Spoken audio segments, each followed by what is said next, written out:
of river Kaveri. During his childhood, Thennai village primary schools dotted the rural landscape of Tamil-speaking areas.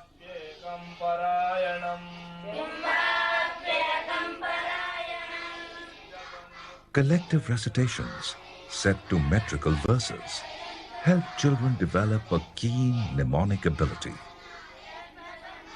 This oral tradition might have encouraged little Ramanujan's flair for logical thinking and deep reflection.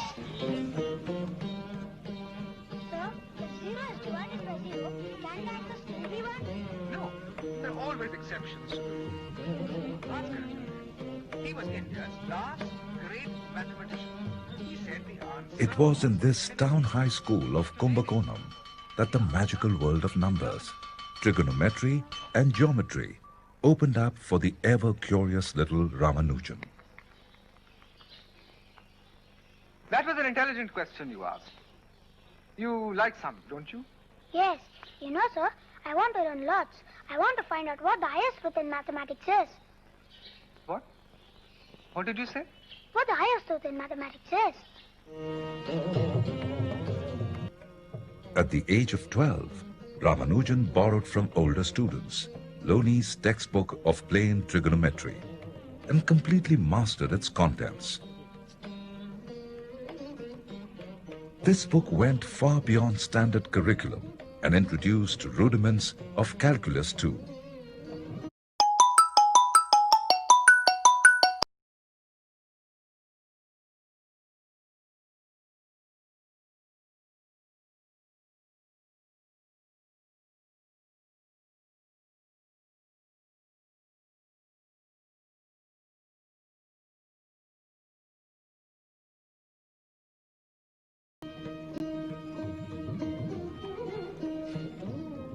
But the book that really transformed Ramanujan's life is Carr's synopsis of elementary results in pure mathematics, borrowed from the local college library.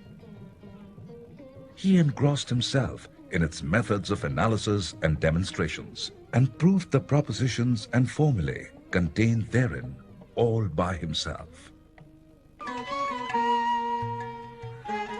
In 1904, at the age of 16, based on his outstanding performance in school, Ramanujan won a scholarship to the government college in Kumbakonam. By this time, he had already started producing original research. With not much encouragement from his professors and in isolation from the mathematical community of his time, he worked on problems in algebra, trigonometry and calculus, studied infinite series and played with prime numbers. A raw genius, he independently rediscovered several existing results as well as made new discoveries. He is said to have drawn inspiration from his family deity, the goddess Lakshmi Namagiri. However, being totally immersed in mathematics, he neglected all other subjects, and the government college did not renew his scholarship. So in 1906, he moved to Patayappa College in Madras. But there too, he concentrated exclusively on mathematics and did not pass the necessary examinations to enter the University of Madras. An intense Ramanujan, constantly toiling with equations, struck a rich purple patch with hypergeometric series, elliptic functions, Q series, continued fractions, consuming all his youthful energies.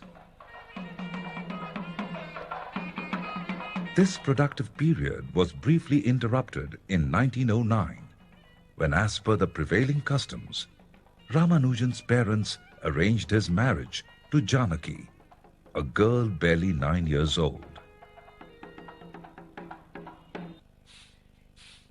Soon, household responsibilities compelled him to leave Kumbakonam and look for a steady job in Madras, the colonial center of British administration. For some time, he tutored students in arithmetic and somehow eked out a frugal livelihood. Finally, he got a clerical job, largely due to the chairman, Sir Francis Spring, of the Madras Port Trust, getting thoroughly convinced of Ramanujan's mathematical ingenuity.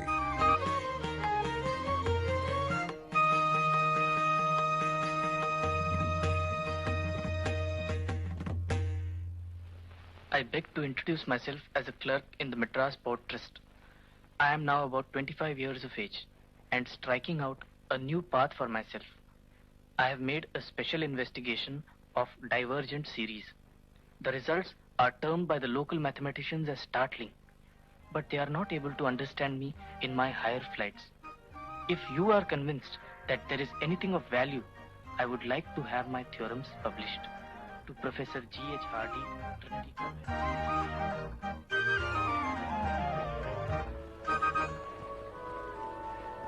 These theorems of his must be true, because no one would have the imagination to invent them. He must be a mathematician of the very highest order.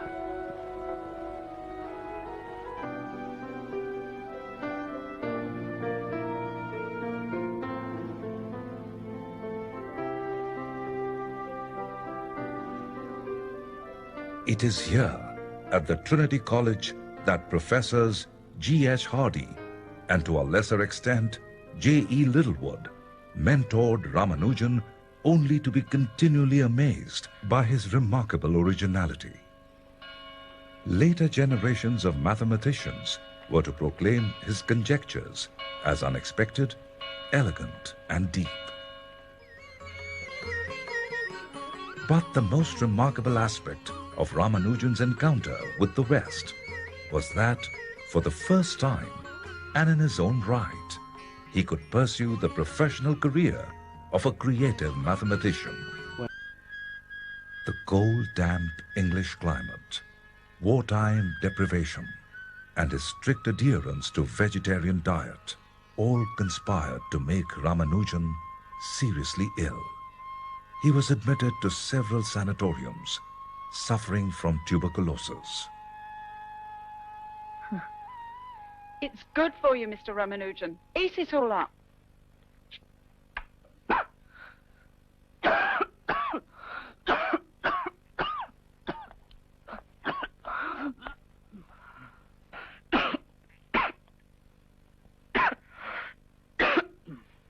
I'm going back now.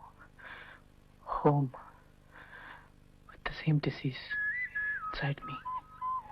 You know you've been elected an FRS. You are a success. They want you here. You must fight your TB. You must.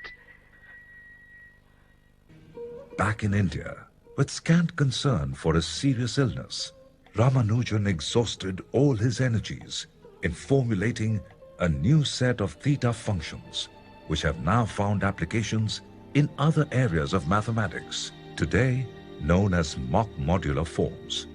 It took mathematicians more than 80 years to unravel what Ramanujan meant by these enigmatic equations.